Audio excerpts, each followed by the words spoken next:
ছোটবেলার শখ যখন বড় হয়ে পূরণ হয় তখন কেমন আনন্দ লাগে তা নিয়ে থাকছে আজকের ব্লগ। চলুন শুরু করা যাক। আসসালামু আলাইকুম, কেমন আছেন সবাই? আশা করি আপনারা সবাই ভালো আছেন। আমিও ভালো আছি। নতুন একটি দিনে নতুন গল্প নিয়ে আপনাদের মাঝে হাজির হয়ে গেলাম। বাইরের খাবার খেতে আমরা বরাবরই অনেক বেশি পছন্দ করি, তবে এই ইদানিং কারিনা কাইসার নামক একজন ব্লগারের যে অবস্থাটা হলো, তারপরে বাইরের খাবার খেতে মোটামুটি একটু ভয়ই করছে। তাই চেষ্টা করছি কষ্ট হলেও প্রতিবেলার খাবারটা নিজেই রান্না করে নেওয়ার। একবার বেশি করে রুটি বানিয়ে ফ্রোজেন করে রেখে পরবর্তীতে কিন্তু সেই রুটিগুলো ভাজলে মানে আপনি বুঝতেই পারবেন না যে এটা আগের বানানো রুটি, একদম ফ্রেশই থাকে। তো আমি সেভাবে রুটিগুলো ডিপ করে রেখেছিলাম আগেই বানিয়ে।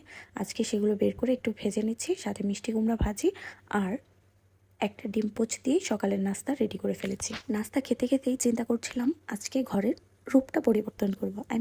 বিছানার যে চাদরটা সেটাকে পরিবর্তন করে দিব। আমার কাছে তো মনে হয় ঘরের বিছানার চাদর যদি একবার পরিবর্তন করা যায়, ঘরটা একটা নতুন লুকে চলে আসে। তো প্রতিদিন তো আর এই কাজ করা যায় না। তো মাঝে মাঝেই সপ্তাহে যখন একবার ঘরের পরিবর্তনটা আনি, আমার কাছে বেশ ভালো লাগে সেই দিনটা। তো আজকে তেমনই একটা দিন, সুন্দর করে বিছানার চাদর বিছিয়ে নিচ্ছিলাম আর দেখলাম বাইরের আকাশটা খুব মেঘলা এবং বিছানা গোছাতে গোছাতেই বাইরে তুমুল বৃষ্টি শুরু হয়ে গিয়েছে। কাঠফাটা গরমের চেয়ে এরকম মাঝে মাঝে বৃষ্টি হলে ওয়েদারটা ঠান্ডা থাকে আর খুব আরামদায়কও লাগে। সেজন্য আমার কাছে বৃষ্টিটা পছন্দ। যদিও জানি এটা অনেকেই অনেক বেশি অপছন্দ করে, কারণ যারা বাইরে কাজ করে বা বাইরে থাকে তাদের জন্য বৃষ্টিটা অনেক বেশি পেইনফুল।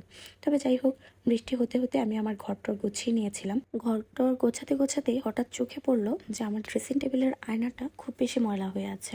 আর ঘরের আয়নাটা যখন ময়লা হয়ে থাকে তখন কিন্তু ঘরটা দেখতে আর ভালো লাগে না।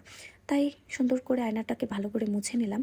আর এবারের যে ক্লিনারটা ইউজ করছি, মানে এটা এত ভালো, একদম ঝকঝকে করে দিয়েছিল আমাদের ঘরটা। কাজের ফাঁকে ফাঁকে একটু বারান্দায় যাচ্ছিলাম, বৃষ্টি দেখছিলাম, আমার গাছের ফুলদের সাথে সময় কাটাচ্ছিলাম।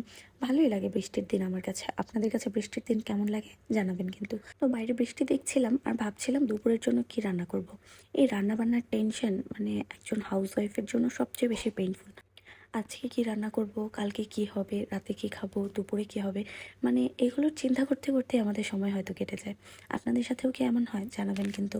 আজকে ভেবেছিলাম একদম সারাদিনের সব কিছু রেকর্ড করে পুরোপূর্ণ একটা ডেলি ব্লগ বানাবো, কিন্তু ছাদে গিয়ে দেখি মোবাইলের চার্জ খুবই কম আর এইদিকে বৃষ্টি হবার কারণে কারেন্টও চলে গেছে। তাই ছাদে কয়েকটা ক্লিপ নিয়ে রেখেছিলাম। বৃষ্টি শেষে এরকম এক কাপ চা নিয়ে ছাদে ফুলেদের সাথে সময় কাটাতে কিন্তু বেশ লাগে, তাই না বলুন? আর এত এত ফুল ফুটেছে নানা রঙের, সাদা, নীল, হলুদ, গোলাপি, মানে ফুলেদের রং দেখলেই তো মনটা ভালো হয়ে যায়। এই যে দেখুন একটা ঝুমকো জবা, এটাকে কি ঝুমকো জবা বলে না গুচ্ছ জবা জানি না। আচ্ছা, অনেকগুলো পাপড়ি সহ এই জবা ফুলটা কিন্তু অনেক সুন্দর। তারপরে দুপুরের আর কোনো ক্লিপ নিতে পারিনি রান্নাবান্নার, কারণ মোবাইলের চার্জ ছিল না। আর বিকেলবেলা একটু হাঁটতে বের হয়ে গিয়েছিলাম। এখন বাইরের প্রকৃতি একদম বৃষ্টিতে ধোয়া, এত সবুজ, মানে দেখলেই মনটা ভরে যায়।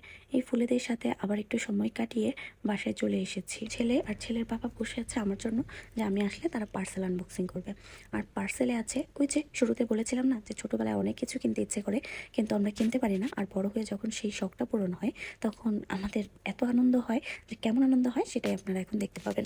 আসলে দাবা খেলা আমি পারি না বলতে একটু একটু নিয়ম জানি, কিন্তু সেরকমভাবে কখনো খেলা হয়নি। আমার এক বান্ধবী অনেক চেষ্টা করেছে আমাকে এই খেলা শেখানোর জন্য, কিন্তু আমি সেরকম ইন্টারেস্ট ফিল করিনি, কারণ একসাথে এত বেশি মাথায় চাপ আমি মনে হয় নিতেই পারি না। কিন্তু ছেলের বাবার এই খেলাটা খুব বেশি পছন্দ এবং অনেক বেশি শখেরও। তো সে অনলাইনে দেখে দেখে অনেকদিন চিন্তা ভাবনা করে সময় নিয়ে তারপর অল্প অল্প করে টাকা জমিয়ে তার সেই শখটা পূরণ করেই ফেলেছে এবং সেই দাবার বোর্ডটা কিনে ফেলেছে। তো কিনে আমার সাথে খেলার জন্য দাবার বোর্ডটা সাজাচ্ছিল। যদিও আমি জানি আমি হেরে যাব, তবুও তার সাথে খেলতে বসা। এই তো আজ এ পর্যন্তই। সবাই ভালো থাকবেন, আমাদের জন্য দোয়া করবেন। আবার নেক্সট ব্লগ দেখার আমন্ত্রণ রইল। আল্লাহ হাফেজ।